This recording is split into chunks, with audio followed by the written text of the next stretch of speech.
You're listening to the Meet the Farmers podcast with me, your host, Ben Eagle. Please remember to subscribe to the show wherever you are listening.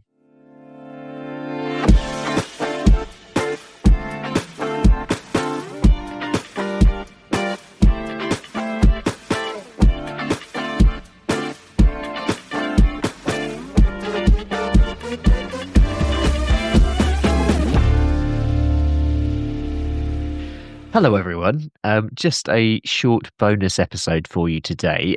I am with Yorkshire dairy farmer Eddie Andrew from our cow Molly, just outside Sheffield, who was actually on the show way back in episode 12. So right at the beginning of when the podcast started. Eddie's come on today to tell us about a renewable energy project that he's leading on the farm called, I love this name, ReMooable Energy. And that would add solar, wind, and anaerobic digestion, to create green power for the farm and for people in Sheffield. But this is not just any renewable energy project. The energy for this one would be community owned. And so the farm's looking to crowdfund the project to meet the funding gap. But interestingly, the Aviva Community Fund will match any donation that is given. And listen through today to the project. But if you do want to donate to it, I've put the link to that in the show notes. But Eddie, it's good to have you back on. It's been years since we've had you on the show.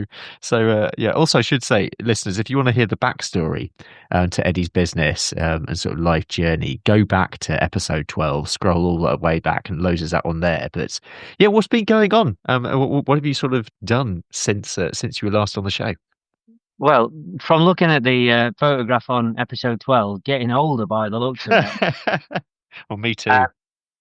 And thankfully today, it's glorious sunshine here in Sheffield.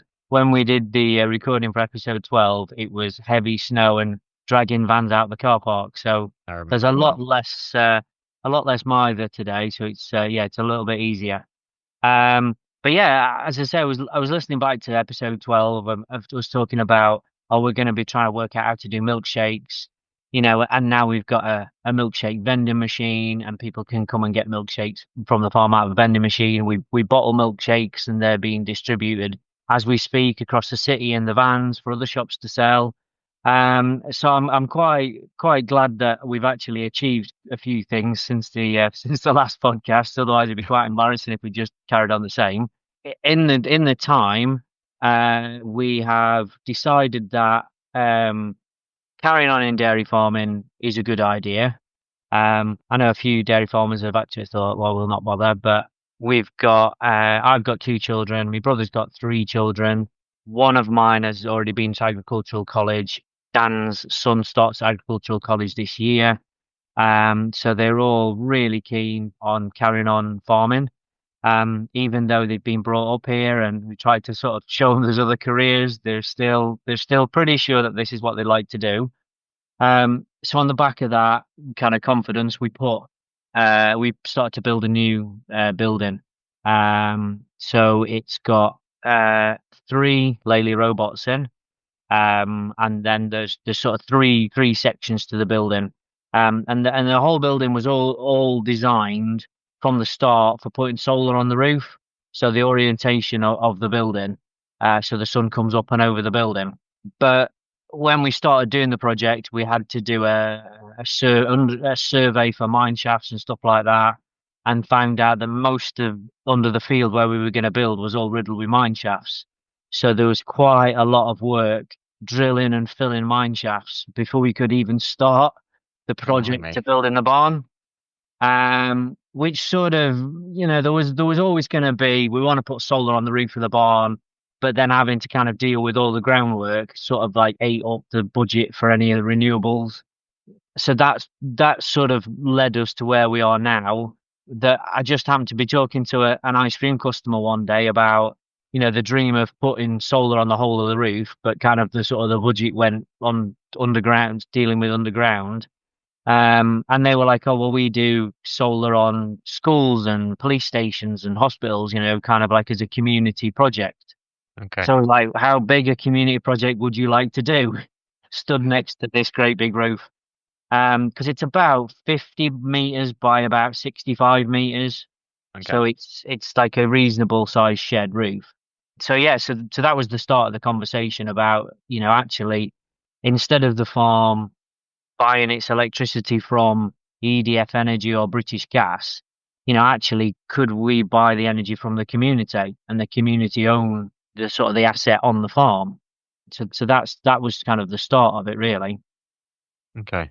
And in terms of the crowdfunding aspect for the projects, will you tell us a little bit about that and how that's working? So Aviva do a community project kind of crowdfunding. So it's basically you can set your community project up on their page, they host it on their page, and every pound somebody will donate, they'll match it pound for pound, up to a maximum of £50,000 per project. So the stage we're at now is that we need to set up the community energy company, if you like. So we're crowdfunding just for the funds to set the company up. Then when the company's set up, that company then can sell shares to people, and then people can take a share in that company, and then that money will be used to buy the solar panels and install all that. And then as soon as the solar panels are working and the electricity is being generated, the farm then will be the customer. So we will buy every single bit of power that's produced by those panels that are community owned. So that's the idea behind it. That it's ultimately we produce milk and we sell the milk to people in our community, and then we're kind of hoping that they'll produce electricity and sell the electricity back to us. So it all kind of works in a nice sort of circular fashion. Yeah. Are there any other farms that you know of that are doing something similar to this? No, because I think usually what farmers do is they'll just go to the bank and say, I want to put solar panels on the roof, and a bank will lend them money to do it because it's a guaranteed income. The bank knows the money's coming back in. It's very low risk, very quick return. So farmers generally just do it like that. But we're in the position that we've already got a loan from the bank to put the shed up. And we could get a further loan. But it was actually, perhaps we don't always need a bank to do the projects on the farm. I mean, the hope is that, we'll be able to produce the electricity at kind of a lower cost. So but the farm is structured that it knows what price it pays for its electricity. So then it will, so any money the project makes will be returned to people that put money in the first place. So we're not asking people just to put money in and not see any return on it. The whole project is designed to give a return to people and also save some money within the project to then, if we're going to start on phase one will be solar panels and an anaerobic digester. Get that up and running. And then phase two, originally we were looking at sort of two quite small wind turbines, and then all the excess electricity from the solar and the AD and the wind turbines will then go to run a hydrogen electrolyzer, to produce green hydrogen on the farm. Because in Sheffield, I think at the moment there's one hydrogen fuel pump for the whole of Sheffield, the other side of the city. In Derbyshire, they've got a bus and running on hydrogen driving around. There's one or two hydrogen cars dotted about, and the sort of the transport is now coming through. Yeah. Lord Bamford has been quite vocal that all the JCBs they've developed the hydrogen engine. So in Sheffield, because we've got a clean air zone, all the construction that goes on in Sheffield in the future should be with hydrogen powered JCBs. There shouldn't be any diesel JCBs running in the clean air zone in the next few years, and but that fuel needs to come from somewhere. So our farm is 4 miles from the Sheffield city centre. We're well used to having milk tankers come up to the farm. Well, a tanker with hydrogen in the back is exactly the same. It's a articulated tanker with a balloon tank on the back. So it won't be anything kind of unusual for us. It'll just be rather than it taking milk away, it'll take green hydrogen away. And then that obviously gives us the benefit that we can store any excess renewable energy. So that's ultimately where we want to get to with the project.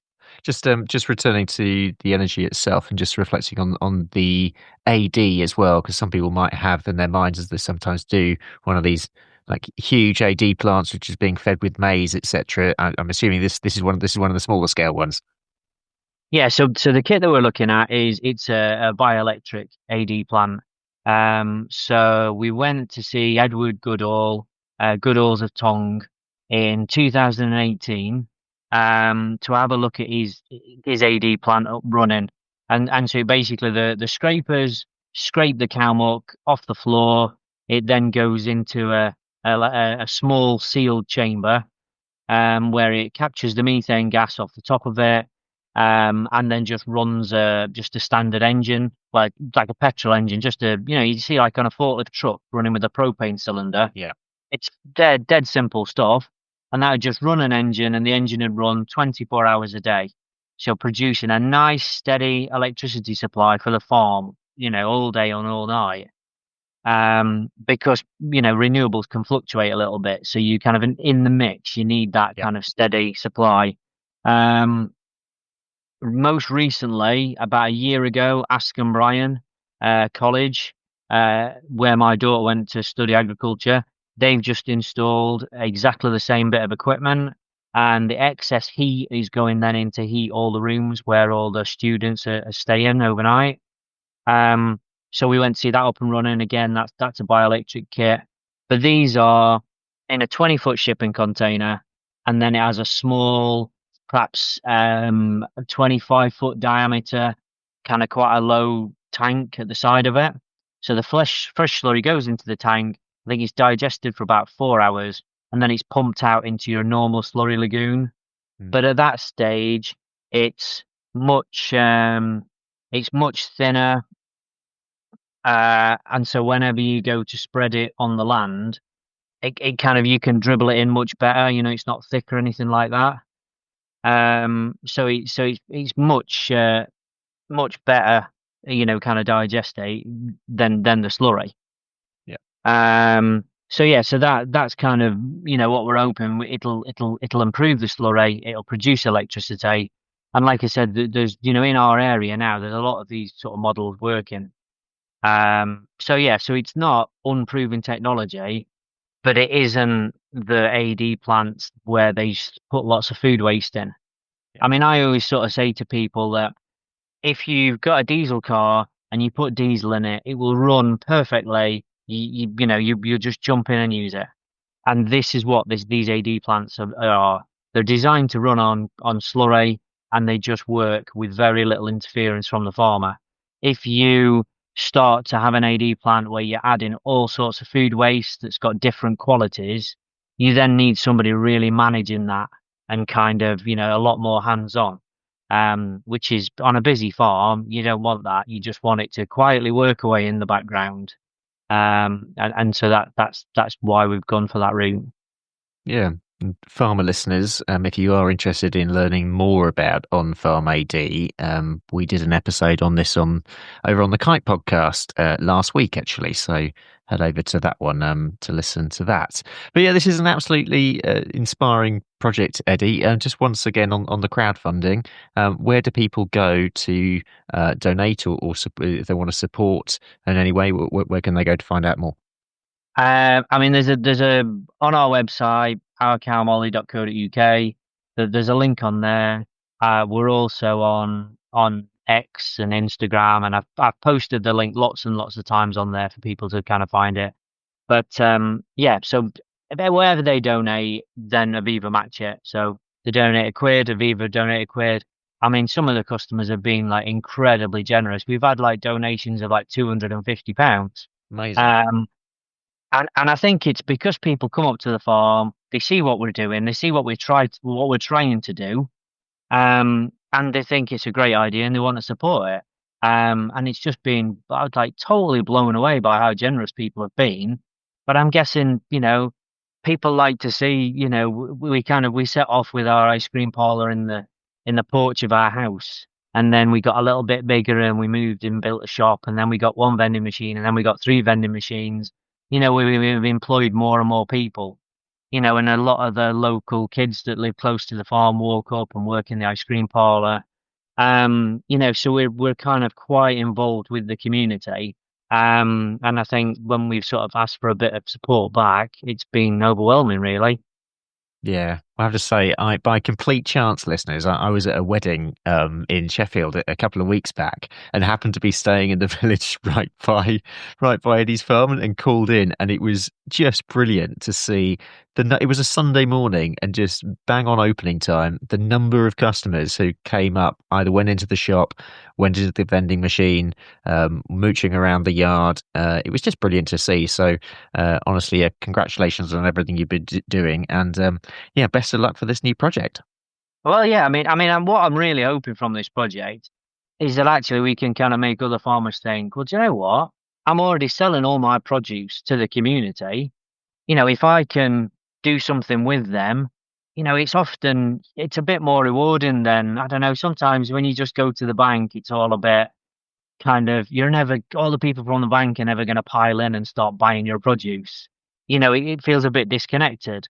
Whereas actually seeing the people that kind of come and visit you day in, day out and sort of working with them on a project, feels a lot more community led. Hmm. And just before you go, Eddie, and the elephant in the room for all farmers at the moment is really the inheritance tax issue. I appreciate this is a longer term thing, but obviously you're making a lot of investment at the moment. Could that put a spanner in the works at all? Is that an issue for you? I suppose the entire Bond project was, we went to the NFU National Conference. Keir Starmer stood up and he said, we won't be bringing this inheritance tax in. So I left that and thinking, let's crack on, let's build this building. The kids are interested in farming. The government have got our back. They're not going to lie to a room full of farmers. If he says he's not going to do it, he's not going to do it. So we went to the NatWest Bank. The NatWest Bank agreed to give us a loan, which is kind of almost the value of every single field we own to build this new barn. This is rebuilding the farm. It's that kind of bigger building. It's the milking parlour, it's where all the calves will be. It's the collecting yard. It's everything. So we get a loan from the bank. We crack on building it, and then this inheritance tax comes in, and we're thinking, we've got this massive loan now. We've started the building. We can't pull the plug because we were way too far on. We were pouring concrete. We were doing everything. The builder that was putting our shed up, there was lots and lots of farm sheds, agricultural sheds. Everybody pulled their project overnight.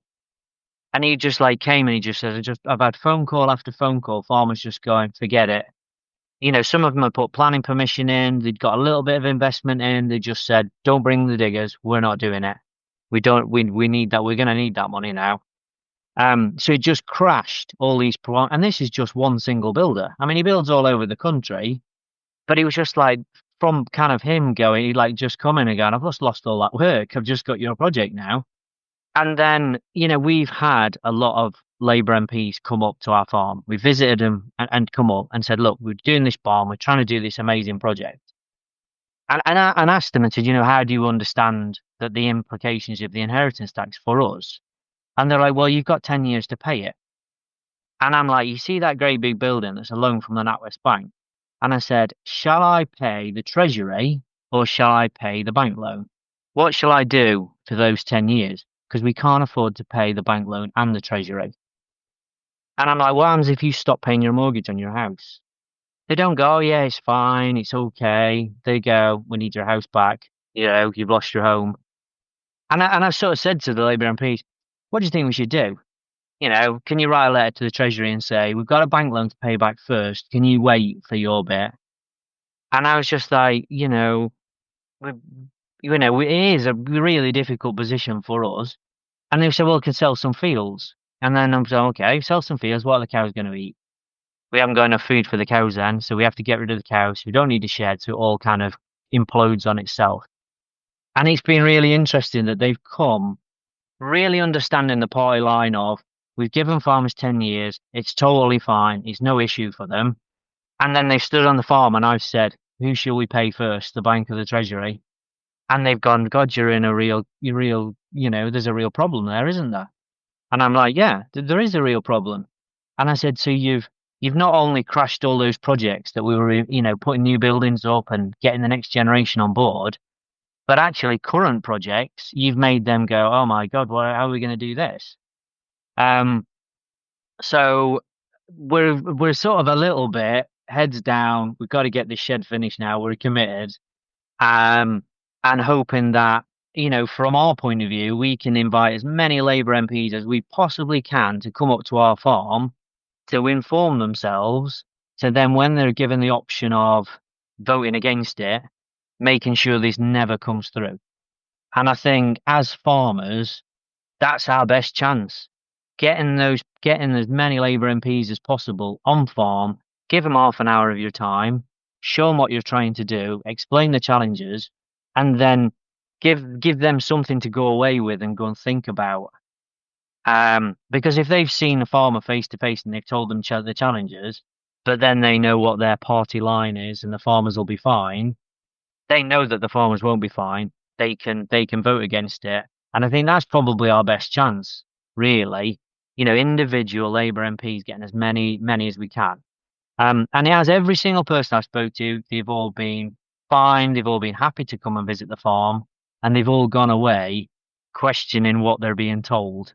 And because actually the reality doesn't match up. So the community energy project side of this is is kind of, if we need to know what our electricity costs are going to be long term, we want to make sure that we look after our community and they look after us. And then because perhaps the government isn't really looking out for us as much as we thought they were originally.